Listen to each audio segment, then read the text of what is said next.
Bi abe sibiri la novembre kalo kile seegin san 2025 foli bɛ aw ye faw sigiyɔrɔw la amunu bɛ k'an lajɛ Mali kɔnɔ Mali kɔ kan.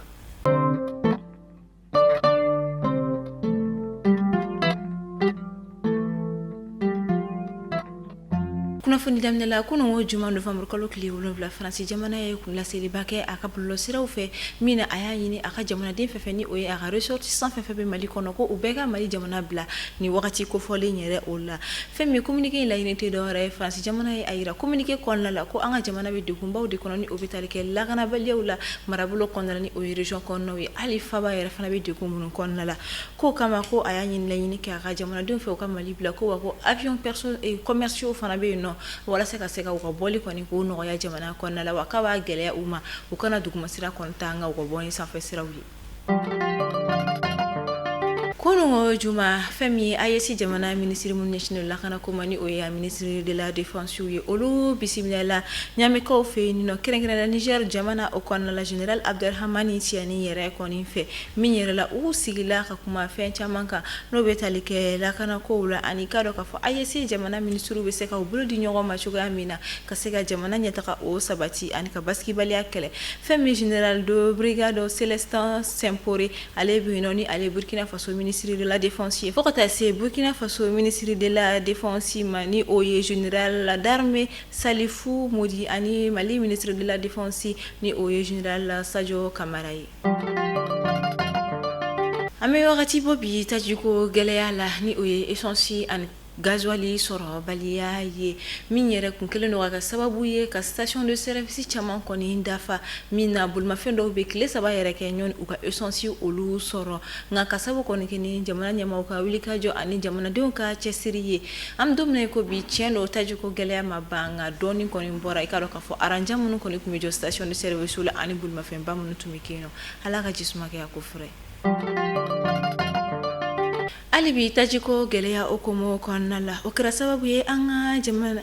alibi tajiko kunnafoniya olu kɔnɔna la kunungo juma novembre kalo tile 6 an ka jamana ministre mun ɲɛsinnen don entrepreneuriat national ma ani bolimafɛn ko ma olu kɔni ye senabɔli kɛ ka taa Badalabugu corridor minnu bɛ yen nɔ ka se ka taa i ɲɛ da fɛn min baara kɛcogoya olu kan ani baarakɛlaw yɛrɛ bɛ ka se ka jama gérer cogoya min na ani ko bɛ daminɛ ka se ka jɔn jaabi sɔrɔ o la.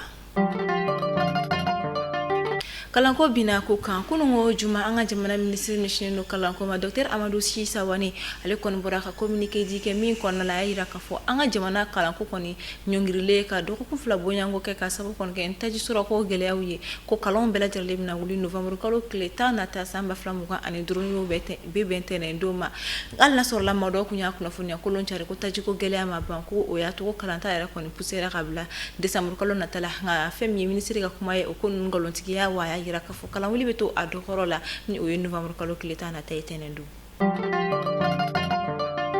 AES kunnafoniya kɔnɔna la an bɛ taa Burkina Faso jamana ɲɛmaaw bɔra ka kunnafoni di ba dɔ kɔni kɛ min na u ye a yira k'a fɔ ko Burkina Faso station de service fan kɔni bɛ yen nɔ ni o ye station ye k'u bɛɛ lajɛlen ka caméra de surveillance kɔni don u ka station kɔnɔna la fɛn min o waleya kun tɛ dɔwɛrɛ ka se ka banbagaci wale tigilamaw kɛlɛ ani ka se ka u bali u ka taa essence kɔni ta station de service olu kɔnɔna la wa fɛn min communiqué kɔnɔna la yirala k'a fɔ ko nin baara in yɛrɛ kɔni a lawaleyali bɛna daminɛ janvier kalo tile fɔlɔ nata san 2026 ɲɔni o cɛ station de service bɛɛ ka jija ka caméra de surveillance don i ka yɔrɔ la. Min yɛrɛ okumu kɔnɔna la ni bɛna kɛ a sigilen a ka mandat seegina yɛrɛ o kɔni na nka dɔgɔkun in kɔnɔna la wagati min na kun kan ka kalikan kɔntani o ye serment Yaoundé dugu kɔnɔna la a ka jamana ɲɛmasigi kalafili okumu kɔnɔna la a kan k'i kale jamanadenw ye tuma min na a fɔra ko a ka wuli ka a jɔ fɛn min ye a yira la ko Paul Biya kɔni tununa kuma kɔnɔ a kun t'a dɔn a kan ka wuli k'a jɔ de walima a kan ka tigɛ de kɔrɔta fɔ a kɛrɛfɛmɔgɔ dɔ ni o ye a ka garde rapproché dɔ ye o de ye a yira la k'a fɔ ko awɔ président i kan ka wuli de ka i bolo kɔrɔta ka kalekan ta jamanadenw ye ni wagati min kɛra tantɔ o ye maa caman tiki kosɛbɛ dɔw ye a yira k'a fɔ ko a y'a kɛ ten tɔ kulonkɛ sira ma dɔw yɛrɛ ko ayi a ɲinɛna de ko barisabula hakili ye jɔn ye dɔw yɛrɛ y'a yira k'a fɔ ko Paul Biya sɛgɛnna de ko tɔ tɛ a la wa nin ye tagamaseere de k'a yira k'a fɔ ko fanga tɛ a la ka se ka jamana yɛrɛ kɔni mara tuguni mandat kura o kɔnɔna la n'i y'a ta k'a lajɛ Paul Biya ale de bɛ kɛ diɲɛ fantan a 4 bɛɛ lajɛlen fɛ président min ka kɔrɔ ni diɲɛ jamana bɛɛ président de la république ye.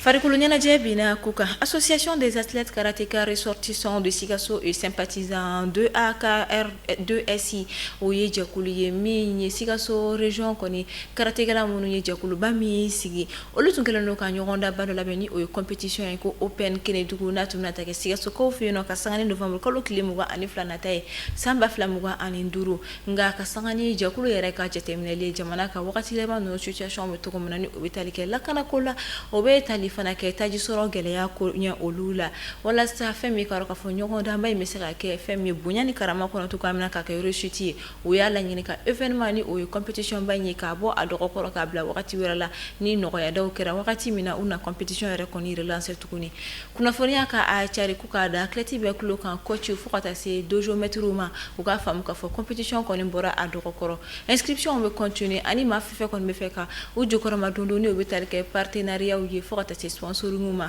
ko o bɛɛ lajɛlen kɔni u bolo dayɛlɛlen don ka u kunbɛn an b'a fɔ ala ka wagati wɛrɛ yira an na